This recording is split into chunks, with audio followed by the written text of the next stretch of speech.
Hello, we are back. Hello, I'm Luca. And I'm Ray. Ray who? Ray Skywalker. Oh. Okay. So yes, we are back with the Star Wars podcast, episode 5? whatever. I think it's 5. It's either 4 or 5, something like that. 4 or 5. We're kind of mixed up. Yeah. So today we were going to try something new. The last podcast we've been doing, we've really just been sprouting. That is my bad. I apologize. The last few podcasts, we've really just been speaking about information. Nothing really too exciting. Something kind of boring. So I thought today we would make things up. Not mid things up. So today I want to do a more open-ended question. I thought to look at this beforehand. That we are actually going to talk about what makes Star Wars to us. So Luca, would you like to start? Sure. Okay, so basically what I would base my experience on is like definitely growing up, especially I was born in 2001, we both were. Yeah. So Phantom Menace came out in 99, so that was already out, but then I believe Attack of the Clones is like 2003, 4, something like that. It was 2002. Or yeah. Something like that. They're like about 2 years apart or something like that. And then Revenge of the Sith was 2005. Okay, yeah. So moral of that story is like I grew up on the prequels, and that's exactly what launched my love into Star Wars. And so essentially I remember my fondest memories of growing up is, well, Stevie didn't always live in this house, but when his old house, the first house that we basically grew up in, I would remember things like we would play N64. What was it? N64? Was it? We played N64 and GameCube. Yeah. Oh, actually, just a reminder. So you remember I talked about getting Star Wars Bounty Hunter? Yeah. I got it for $8 on eBay. Oh, $8? Yes. Dang, I need to get some. I'm gonna play on the Wii, dude. Oh, you told me. I got the GameCube controller. I'm gonna play it. And like Stevie texted me the other day about Knights of the Republic's $3.50. Is it still? I don't know. Oh, if it isn't anymore, I missed out big time. But yeah. Anyways, that was like a side note. And like, yeah, so we grew up playing the games, especially like Battlefront, like the first Battlefront and the second Battlefront, and then especially the second Battlefront. Yeah. And then I remember playing Force Unleashed and, Lego Star Wars. Like, we went over all of that in a previous podcast. Last episode. If you haven't seen that yet, there's going to be a little thing right here saying that. Nice.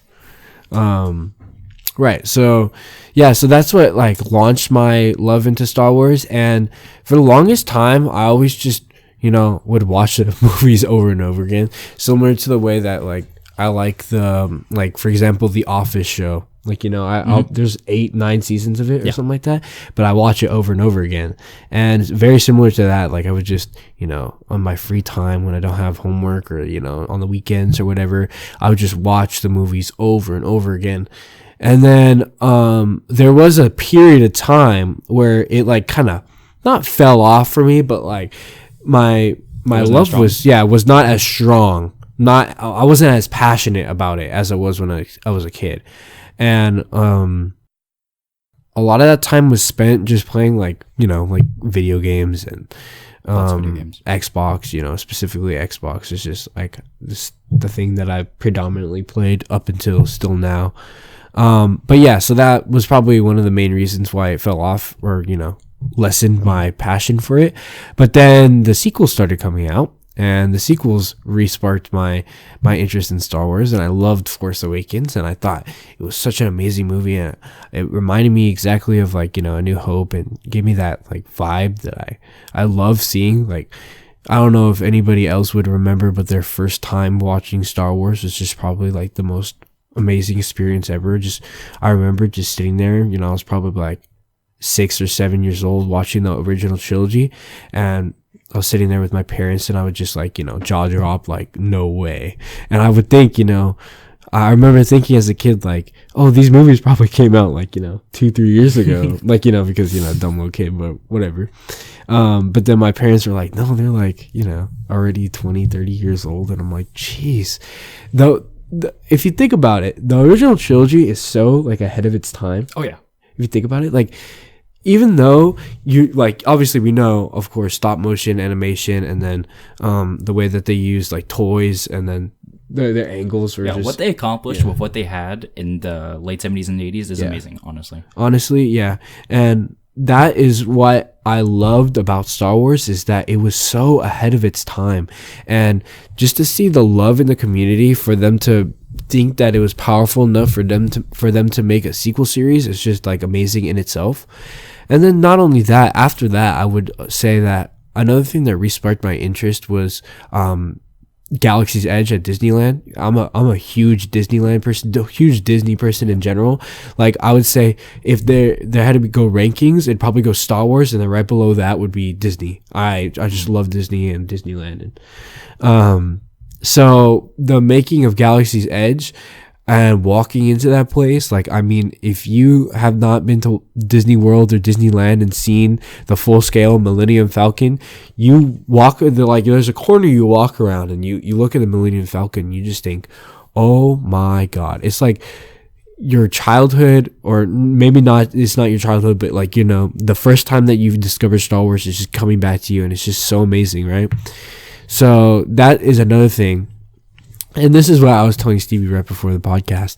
I'm probably going to try for the third time, go to Disneyland and try and get on that new ride, Rise of the Resistance. But, you know, it's so hard because it's so popular. And you just know, because my mom actually works with another guy that I actually used to go to Disneyland with quite often, but not anymore. He's a huge comic book person, huge Disney and Star Wars person, and he took the time and he got there at, you know, like 6:30, 7 in the morning, you know, an hour and a half before the park even opens.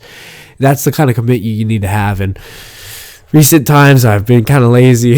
I'm like, oh, I don't want to go that early, and you know, so I need to, you know, not drop the ball this time. But anyways, that's kind of a side tangent. But Galaxy's Edge was definitely something that re-sparked my interest and, you know, reformed my love for Star Wars. And most recently, and then we have the Battle Orion. Now, what we have is this brilliantly written, brilliantly made TV show that not only is made by Happy from Spider-Man, but has the blessing of George Lucas. And it's just watching that show, just it's even hard to explain. It's gonna sound like me repeating myself, but it's like feeling like you've seen Star Wars for the first time. And it's just such a wonderful feeling, and it makes me feel so great. And overall, this is kind of like what stemmed from my love and what it is today. And after that, we started this podcast, and I think that my passion for Star Wars is stronger than ever. Yeah, honestly, this is like made me love Star Wars even more. Just talking about this all the time, because Luke and I we've always liked talking about Star Wars and loved it. But like, this has like just elevated to the point where it's higher than it has ever been before. Honestly, it's really cool. Yeah, I enjoy talking about this every week. We love doing this. We love doing the research. It's so much fun for us, which makes me think about it. Star Wars. For me, one of my favorite parts about it is how just about anything's possible. It's so crazy. The potential of Star Wars pretty much has no limits. The only limits is really your imagination. So if you have a well enough imagination, then Star Wars can go on forever. It really can. I had my imagination with it. I remember I had a bunch of toys. I would play with them all the time. This was before kids had iPads, and that's all they did. But I had so many Star Wars toys, so many Star Wars Legos, so many Star Wars games that my imagination with it didn't have to end ever. It was really up to me. So I could play for hours, just the games, the toys, watching the movies. It was never ending, and that's what made it so much fun, that I could just enjoy it. There is no limits. Nothing else really mattered, that I could just enjoy Star Wars. Mm-hmm. Can you imagine that? Yeah. It's so much fun. And yeah, you saying about the Legos definitely just brought back a couple memories of me sitting with my dad, and, you know, you'd have those, like, you know, so many pieces, like 1,000 pieces of a Lego build. And I remember building the Millennium Falcon one time with my dad, which now I'm kind of bummed thinking about, because I have no clue where that is, and if it even still is in my house. But that is something that I think we should do. Is one day we should sit here and talk, but like just be building Star Wars Legos at the same time. We're not even in it. It's just focused on the like Legos. yeah. You're just gonna you guys are gonna hear our voices, but you're just gonna see our hands, and we're gonna be like figuring out how to make whatever. I think that could be really cool. But yeah, no, just you saying the toys, especially for me, is the Legos, brings back a ton of memories, good memories with my family, with Stevie, with my friends. It's just something that is very heartwarming for me. I love so much. Yeah, and so Star Wars has been out since 1977. That's a really long time. Yeah. Okay, that's older than most people. And there's just so many memories that Star Wars has made. It's inspired at least a billion people, I would say. Yeah, I think so. It would have to. Star Wars is worldwide. Yeah. Everywhere. Everybody wants Star Wars. Everybody loves Star Wars. It has such an amazing legacy that there's still being movies made today. Not all of them were fantastic, but there's still Star Wars being movies today. The universe is still expanding. It's like our own universe. It's still expanding. And how amazing is that this, what's it called? What's this called? This Flash Gordon spinoff became this universe. Did you know that? What? So actually, George Lucas wanted to make a Flash Gordon movie. Wow, really? Yep, but he couldn't get the rights to do it. So he's like, screw that. I'm making my own movie. Wow, that's very something cool. Way better. I actually didn't know that. I'm kind of surprised I didn't know that too. Mm-hmm. There's just so much like interesting stuff like that, There's like a bunch of like cameos, different characters, like what's it called? I think Harry Styles was in The Rise of Skywalker, wasn't he? And Daniel Craig, I know for sure. Daniel Craig was for sure. James Bond was in the what's it called? The Force Awakens, and someone else was in The Last Jedi, but I'm not sure her. But it's just like that. Star Wars has all these neat things to learn. And that's actually one thing I like about any series, is that when there's a lot of lore to dive deep in. So even like Lord of the Rings, Star Wars, I can't think of it, video game series like The Elder Scrolls, Halo, all of it, I just love universes like that when there's just always so much to learn. Yeah. That's one of my favorite things, is just learning about all this different stuff. It's super interesting to me. Yeah. That's partially why I want to be a teacher. Yeah.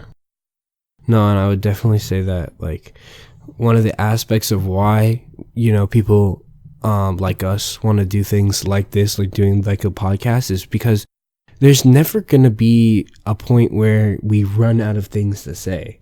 It's always going to be an ever expanding universe, and news. We get new news every single week, we get simple news like just rumors of, Skywalker Saga characters going to be in the second season of Mandalorian. Yeah, we're about that. Yeah.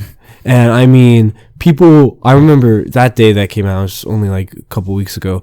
People were flipping, like literally flipping. Like, especially, like, I follow a bunch of subreddits for Star Wars, there's obviously the Star Wars subreddit, and then, like, prequel memes and, whatever. But, everybody was flipping because of that. And it's, these small little rumors, but can cause such a big reaction in like, people, that is just so, like, amazing with Star Wars. And it just shows how amazing the community is as well. I mean, we have yet to go to this together, but I go to this collection or collectibles warehouse store kind of thing. It's a big where there's a ton of different vendors, and there are people who do solely Star Wars collectibles, and it's crazy because these people are so passionate about like what they do, and like selling their collectibles. And okay, so actually, you can keep talking, but what I'm going to talk about, right? You have an idea of what I'm going to talk about? Yeah, I think so. Anyway, so I just think that the community is by far one of the most like amazing communities that I ever like witnessed, and it's so large, and like it's amazing how it grew from being from 1977, who were just like a couple thousand people. People never thought that it would like take off, but for it to be this like 9 movie, with shows and all this merchandise and like a whole like I think it's like 15 acre like land in Disneyland, and like, who would have thought that this would have turned into that? And I think it's something just so special that, oh, something dropped. It's just something so special that, like, is something for everybody to grasp onto. It really doesn't matter who you are.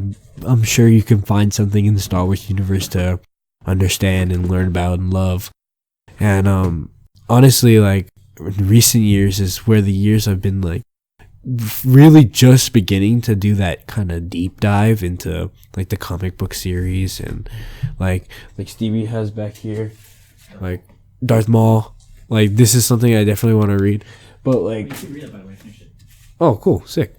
Yeah, so going to, the comic book store and just seeing all the collectibles and stuff, it's just something I just love so much. And okay, so one of my fondest memories of Star Wars actually is one time you still have this. Yeah, I was pretty young. I don't know how young I was exactly, but so one time I went to Target and I was like, I want to collect a figure, and that's all I want to do with it. I don't want to do anything else with it. So I'm not sure. Does it say, like, the date? So this says Hasbro 2011. Oh, jeez. That was 9 years ago, and I bought Qui-Gon Jinn, the figure. And I was just like, dude, I want to collect this. I'm going to collect this. So I did. And actually, at my previous house, there was, like, a hook on my ceiling. I was like, that's a good place to put it. Yeah. I want to put it there. And so until I moved out, it stood there.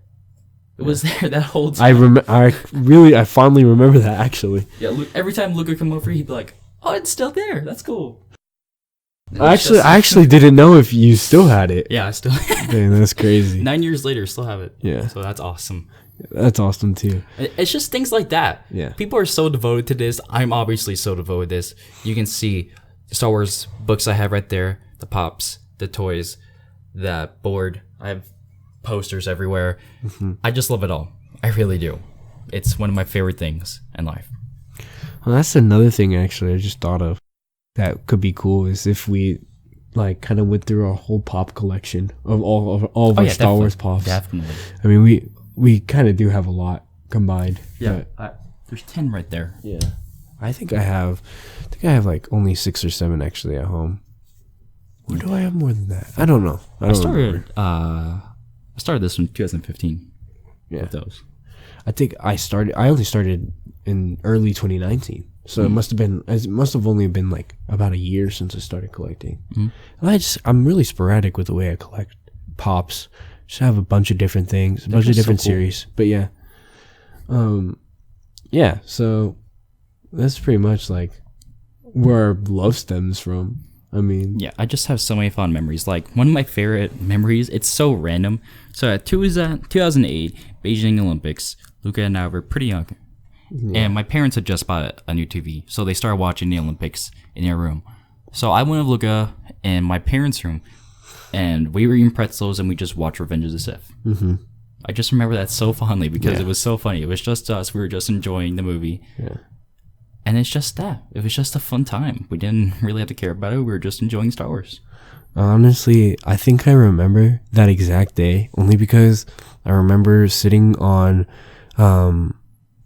his parents' bed and we were watching it. And I remember always the part where Anakin starts burning up and he starts looking like kind of ugly. I remember as a kid I was terrified of that, and I didn't want to see Darth Vader, so I would like close my eyes until I can't remember that. Yeah, I would like close my eyes until Vader had like his suit on, and then to the part where he's like, "Where's Padme? Is she okay?" He's like, "I'm just no." Yeah, that was fun. It's one of the best scenes ever. But yeah, we love the prequels. I love the prequels so much. Yeah, the prequels, they just have a special place in my heart because as a kid, you definitely don't see the flaws. They're just like non-existent too. It's just Star Wars happening, and you just love it. You don't even care that it sucks, but it's just fun. You just enjoy it. You get to see the Jedi, you get to see the clones, you get to see politics. It's so much fun. Yeah, and I think this is one of the biggest reasons why community nowadays are kind of saying, can we have more content of pre-order 66? Oh yeah, I feel like a lot of people are kind of tired of seeing only like one or two Jedi. People want to see armies of Jedi, you know, or like Sith and Attack of the Clones in the Geonosian arena. Yeah, that was dope. That scene was one of the best. Oh yeah, that was so cool because that was never seen before ever. Just a bunch of Jedi going in headfirst into battle. That was amazing. Yeah, and the glorious sacrifice of Colin Trevorrow.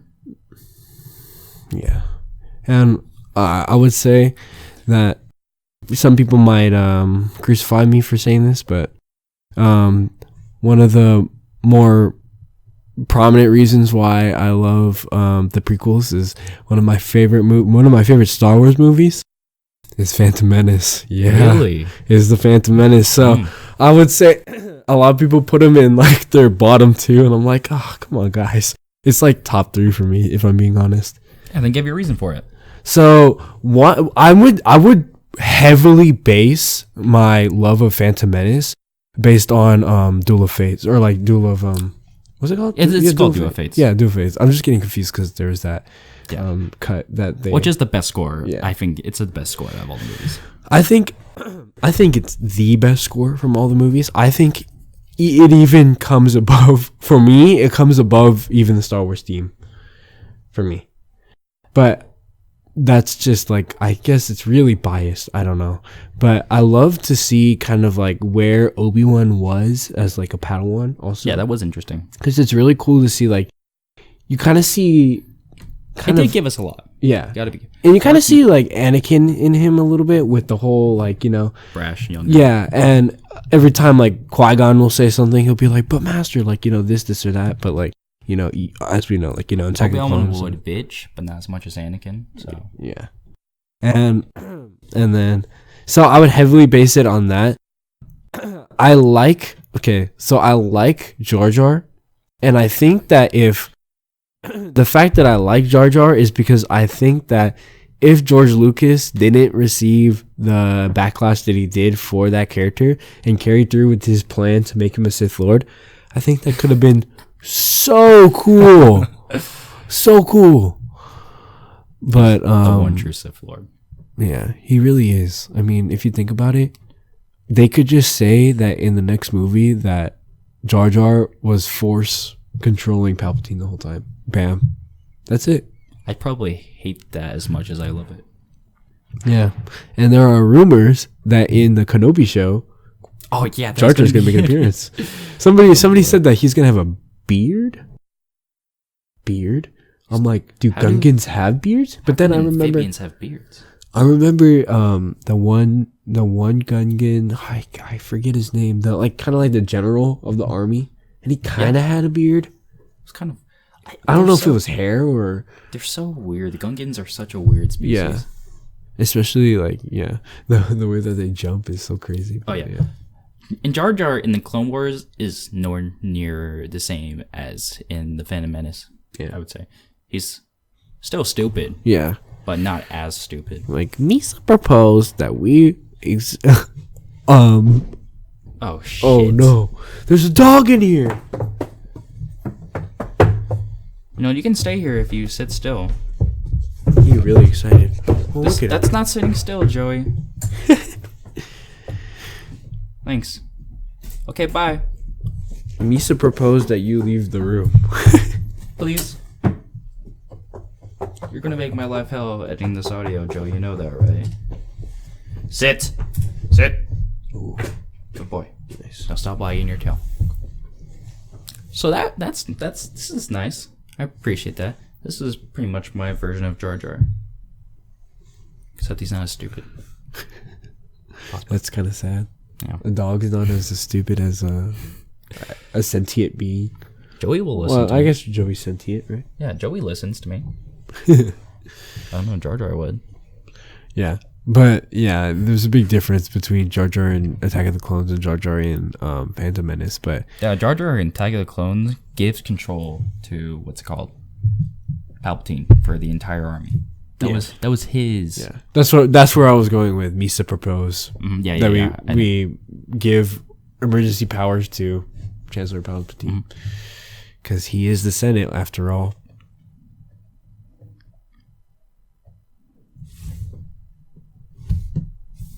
It's treason, then. No. Can you stop licking me? Joey, you're being a nuisance. Okay, we'll be back. We need to settle this. All right. Welcome back. Hello. We are back. And so today, we're back from just 2 minutes ago, or a second ago, as you were. But so we are Star Wars fans, so we care a lot about it. A lot about it. And something that is well known in the Star Wars community, but not to everybody who not to everybody, just is casual Star Wars fan watcher, is the current president of... Is it the Lucasfilms art? Yeah, Lucasfilm. Okay. So Lucasfilm is Kathleen Kennedy. And she is a controversial figure in the Star Wars fandom. And Luke and I were just talking about how she handles Star Wars. We're not a fan. We're not exactly a fan. Yeah. I know we can sound just like a bunch of raging angry nerds, but we don't care. Okay, Star Wars is that important to us that it's what we thought about how she handles it is that she does it lazily. Star Wars, as we said before, and we will continue to say, Star Wars belongs in the hands of people who actually care about this universe, where it means a lot to them, where they really care about what happens to it, where it goes into it, and just like stuff like that. My choice for the president of Lucasfilms would be Dave Filoni. I could get behind that. I could get behind that for sure. Yeah, I would totally do that. If you don't know who Dave Filoni is, he is actually the creator of, besides with George Lucas, of Star Wars: The Clone Wars, the TV show.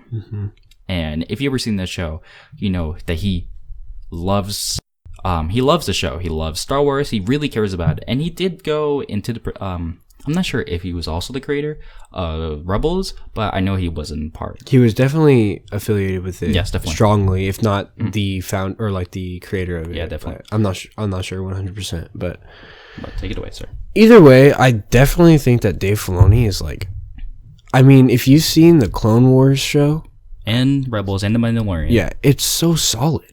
Like it's such a good and not to say that Kathleen Kennedy doesn't care at all about it, but I think that it could be in the hands of somebody a little bit more maybe involved. Yeah, maybe a little bit more involved, because specifically what we were talking about with the laziness, okay, was that there was kind of like a statement that came out where she was making a statement about the sequel series, and kind of receiving a little bit of criticism or whatever it was, and what she said was that they don't have, like, you know, comics, they don't have books, they don't have, you know, like whatever to go off of to create these movies. I'm just sitting there like, there's a whole universe of Star Wars legends that exists. It's totally BS, because for newer people to Star Wars, before Disney bought Star Wars, there was a whole expanded universe in books where they did so much of it. There's so much in the Legends canon that most of my books, I have 5 out of probably 6 of the books I have are Legends, because there's just so few canon books. But Legends is so expansive. There's so much going on with it. Now, for her to say that there's not comic books or whatever to go off of is ridiculous, because Disney has gone off of books like Thrawn from... Do you know who Thrawn is? Yeah. A Blue Animal is from Legend. It's straight from Legends, straight from a Legends book. And so to say that just shows that either they're lazy, they don't care, or they just don't want to use that stuff for really no reason, because it's not bad. A lot of the Old Republic, entirely Legends, entirely, all of it. So just to say that content isn't there is dumb. It's dumb, and it's very ignorant, I think. Definitely ignorant. Of them, because I feel as if that they, as a maybe it's not just Kathleen Kennedy, but as a creative team, maybe they feel like wrong by taking somebody else's like you know, creation and making it like their own movie, their own show, their whatever. Well, Stevie lent me the book Darth Plagueis, right? That's a Legends book. And it's everything about, from the point where Plagueis has his old master to him, dying, and without spoilers, I'll just say, from all the way to the point where he meets, Palpatine, Darth Sidious, and trains him.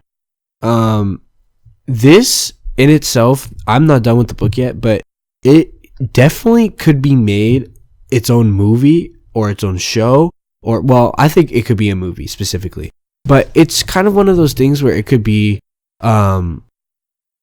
like, what am I trying to say? Like, extensive on the current universe, but just kind of giving people a little bit more of insight on the characters they've already mentioned. I mean, everybody knows that scene where Palpatine's talking to Anakin, and he's like, have you ever heard the tragedy of Darth Plagueis? Have you ever heard the tragedy of Darth Plagueis the Wide?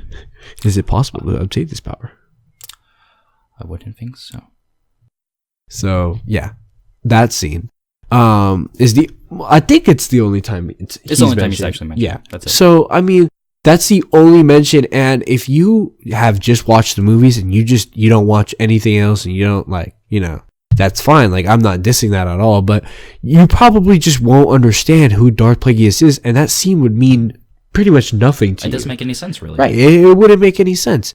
And I think that's where it stemmed a lot of criticism from, like, the prequels stemmed a lot of criticism from that, kind of mentioning things but not really explaining them. Yeah, a lot of that's a huge issue, actually, the prequels has. But if Disney and Lucasfilm were to acknowledge that certain legend things exist and they were to make them canon, I think it could be such a strong point in just Star Wars universe, Star Wars story. I mean, you go and you read this Darth Plagueis book and it is so detailed. And I love it. I think it's a fantastic story. And that's one of the reasons why it makes me kind of like, not angry, but kind of disappointed that they won't acknowledge that certain things of the Legends universe exists. And they wouldn't make it canon. So. Yeah. So we all know how Kenobi's coming out. And I really want Kenobi to be like Kenobi. I really want it to be like this. Because if you've never even heard this before, it's about Obi-Wan Kenobi's time on Tatooine just watching over Luke. And it's super interesting. So it's a Western Star Wars movie, which is one of the coolest things that you could actually think of. This is actually the book I recommend you reading after that because it's so fantastic. I love it. It has the Tusken Raiders. Actually, why they're called Tusken Raiders, if you didn't know that. This is the first time I found about that. Huh. And I do not know why. It's super interesting. I love it. And it's actually one of my favorite books. It really is. Just out of all the books I've ever read, it's one of my favorites just because it's so fantastic. And it's just stuff like this. I don't know why they don't acknowledge it. It just doesn't make sense to me. Honestly, I mean, it has the little tag on the back. Yeah, but it has Disney on it. Still labeled as Legends. Why? It fits so well within the universe. Obi-Wan he tries talking to Qui-Gon. Yeah. He tries talking to Qui-Gon, which is a big thing. It's so important. We care about this so much because what they could do with it is endless. Yeah, possibilities is endless. That they don't have enough stuff. These books say otherwise. There's an endless universe of stuff to talk about. They talk about everything after Order 66 so much, but anything before it, not so much. Before Disney had acquisition of it, there was plenty to talk about. There was the Old Republic comics, really just Old Republic, but there was so much in the Republic that they could talk about that it's ridiculous. Even before the Old Republic, what was it, 20,000 years before the Old Republic, when the actual Grand Republic started. There was so much to talk about. The birth of the Jedi, the birth of the Sith. It's amazing. Yeah. And they haven't talked about it. For what reason? I don't know. And I think the best way you could understand what we're talking about on the scale of without having to read the books is just go and look it up on YouTube. Honestly, you could look up the stories of like Darth Plagueis and Kenobi, which we'll talk about. Yeah, which you can also wait just a couple more episodes or however many episodes when we decide to do it, but we will definitely cover it here as well. But I'm saying if you could just look it up on YouTube, I guarantee you will find some very intriguing stories about the Legends books and just how much potential it really has. And I love that. Yeah, especially the Old Republic. And I mean, this is something that we want the most because of the rumors. You want to talk about the rumors? Let's talk about it. Yeah, go ahead. You start off. So there's a lot of rumors of the Republic. The Old Republic game is coming out. Apparently, the big rumor about it, which we are skeptical but very hopeful. There is talks of a movie but it's about the High Republic, so which some people have been mixing up. I've been hearing that there isn't much of a distinction between the Old Republic and High Republic, which it's very different. The Old Republic was about 3,500 years before A New Hope. And while the High Republic is supposed to take about 500 years, right? So that's it's a little distinction, but the talks about that movie being made would blow my mind because that's trilogy's worth of stuff to talk about. Yeah, honestly. No, most definitely. I think that if they're gonna take Star Wars in a new direction, which is what they've been talking about for, I think for about a year now, honestly, ever since they announced Rise of Skywalker, I think we knew that they wanted to take it in a new direction based off, some reactions on the sequels and, whatnot. But I think if they're taking it in a new direction, I think I've said this in the past on a podcast, they either need to take it way in the future and somehow explain how, this is where it gets a little fuzzy, somehow explain how Rey, even though she's not going to train any new Jedi, somebody else will discover that Jedis exist and it's going to be like a reborn, kind of generation of Jedi. What should you talk about? Because in a lot of comics and books, they're trying to build a legacy for the future. Like in Jedi Fallen Order, a bunch of Marvel comic books, they're actually planting seeds for the future of the Jedi. Right. But it's not actually shown in either the originals or the sequels. Right. So there's that area to work with if they want to move even far ahead, which I'm fine with that if that's what they want to do. That's an interesting direction, or they could go way back. Yeah, which is exactly what I was going to say next is they could go way back, and they can go way back to the Old Republic. And I think there's just so much content from the Old Republic that people will love.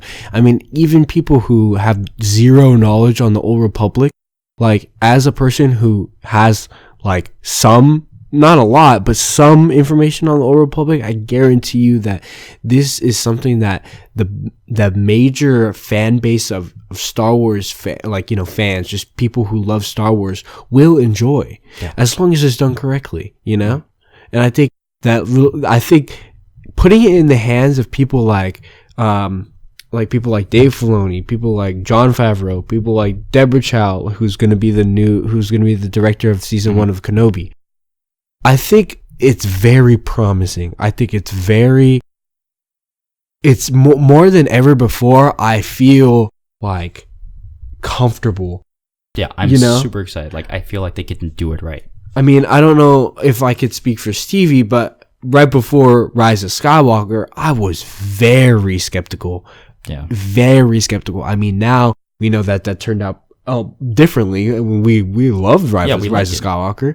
But there was that degree of uncertainty that we kind of just couldn't really rid from our mind. Nobody knew what was going on. And finally, if we get confirmation of people like that, our Star Wars is in the hands of people like that, I would feel comfortable with them making whatever they wanted. Yeah, if I'm being honest, I feel the same way. So yeah. Okay.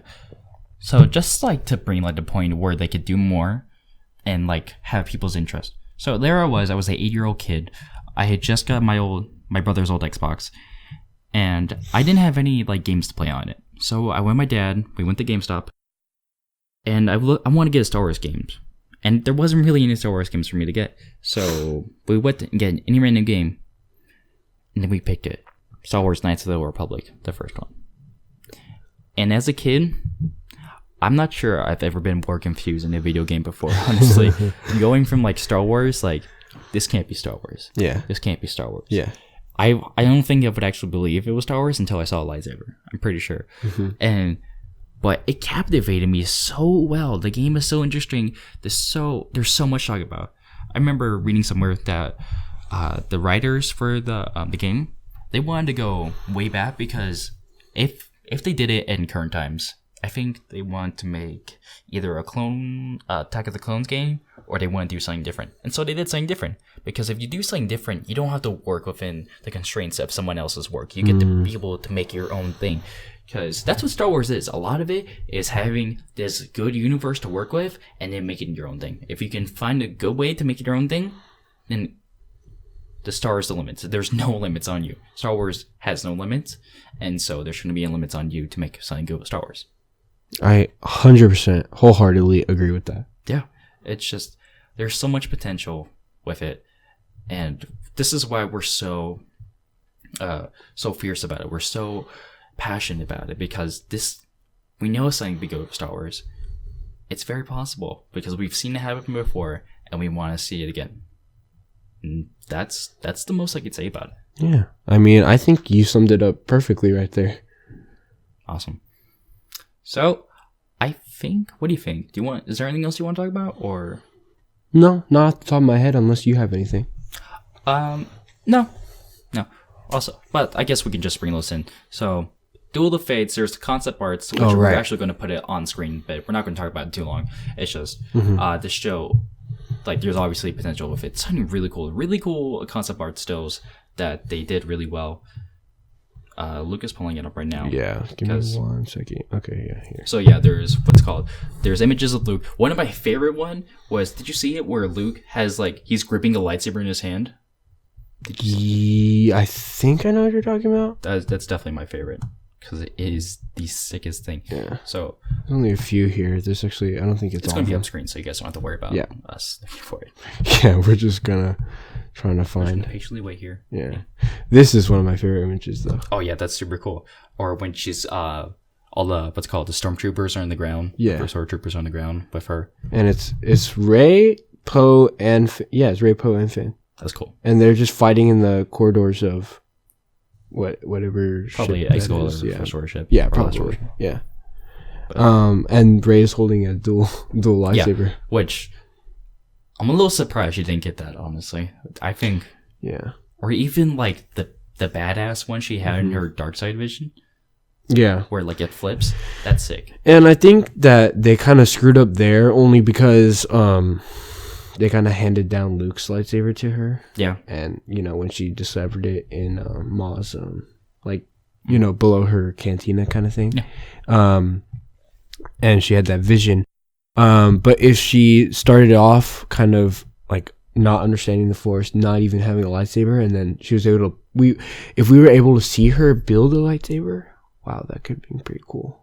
I would have been happy to see that. Yeah. because we've never seen that in a movie, I think. We've seen it in Clone Wars. Mm-hmm. There's a whole arc about it. It's actually pretty and the Padawan, the kids. Yeah.